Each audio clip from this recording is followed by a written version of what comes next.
Hello, we're continuing the reading of Avi's wonderful book, Poppy. Today, Poppy chapter 3.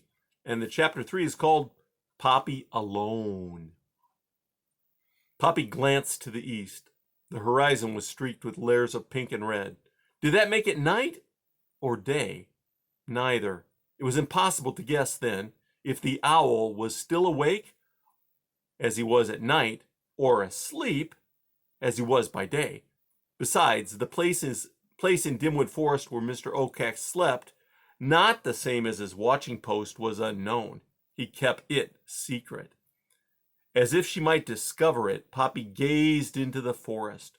All she could make out was a great mass of dark trees. No wonder it was called dim, she thought, and shuddered.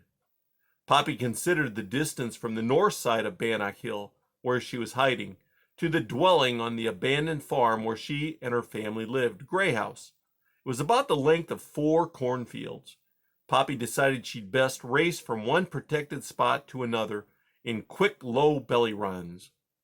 She peeked out from beneath the bark again. There was a fallen branch up ahead, but it was leafless, so it would provide no cover. Beyond the branch, however, she spied a rock with a crevice just large enough to wedge into. Poppy decided to aim for that. Whiskers stiffly alert, breathing deeply to catch the smallest whiff of danger, she crept out from under the protective piece of bark. If only, she kept saying to herself, if only Mr. Okax was not watching. But Mr. Okax was watching. He was perched perfectly still on the dead branch of his tree, with very wide open eyes.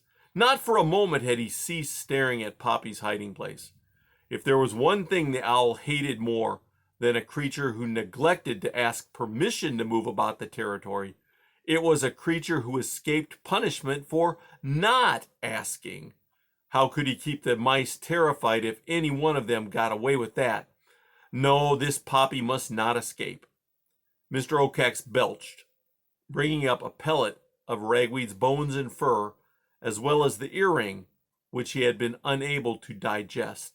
The pellet fell to the ground to lie among a large pile of other pellets. Intently, the owl moved his head from side to side, back and forth, adjusting his depth of vision. In time, he saw Poppy's pink nose poke out from her hiding place. Then he watched as she raced toward a rock. At last, the mouse was on the move. Mr. Okax clacked his beak with pleasure, spread his wings, and leaped into the air. Panting hard, but protected by the crevice, Poppy squirmed about and sniffed for hints of danger. She found none. Once she had caught her breath, she edged a bit out of her nook and studied the terrain. The nearest haven that she could see was a bush whose partially exposed roots straddled a hole big enough to shelter her. Unfortunately, the bush was on the far side of a flat open space, a long way from where she crouched. It was further by far than the length of Gray House's attic, further even than the water pump beyond the back door, further, in fact, than Poppy had ever run without stopping to rest. She sighed with dismay.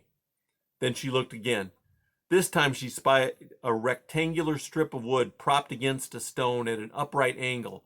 It was about halfway between where she hunched and the hole. Poppy told herself that if she tried, or if she got tired, or if some danger appeared, she would be able to hide briefly beneath the high end. Tense, she examined the eastern sky once more. It had grown lighter. Was it day yet? Would Mr. Okax be asleep now? The owl, cruising high to the west of Bannock Hill, moved his wings slowly, wanting to make the least possible disturbance on the air. These deer mice, he knew, could be very sensitive. As he flew, he kept his eyes fixed on Poppy's rock. The mouse's run suggested what she was doing, moving from protected spot to protected spot. Mr. Okax was well aware that the biggest family of deer mice in the territory, headed by that old fool Lungmort, lived in Gray House. More than likely this Poppy was headed there. Well then, how would she go? The owl spied a bush on the south side of the hill. Though it was some distance from the rock, it would be a logical next hiding place for the mouse. But if it came to a race for that bush, he knew who would win. Mr. Oakex gave a hiss of satisfaction. Poppy cleared the rock crevice in one jump. Her landing, however, was awkward. It threw up a puff of dust. Swiftly, she scrambled back to her feet, then started to dash across the open area. Belly low, tail stiff as a nail, ears folded back, Poppy pumped her legs like pistons. Mr. Oakex, circling above, saw the dust caused by the mouse's jump. The next moment he spotted Poppy. In a flash, he calculated her speed and direction, determining the exact spot where he would catch her. He made 4 quick, strong wing pumps, which brought him to the proper altitude. Then he dived. Poppy streaked over the ground. Though she felt as though her heart would burst, she was almost halfway to the bush. Soon she would be passing the wood strip. Mr. Oakex, who had plummeted to a spot not far above and behind Poppy, threw out his wings, pulled back his head, thrust his claws forward. In anticipation of the meal he was about to eat, he clacked his beak. Poppy, hearing the clack, cast a lightning glance over her shoulder. Mr. Oakex was right behind her. His fearsome claws set. The shock of seeing the owl so close surged through her like a bolt of electricity.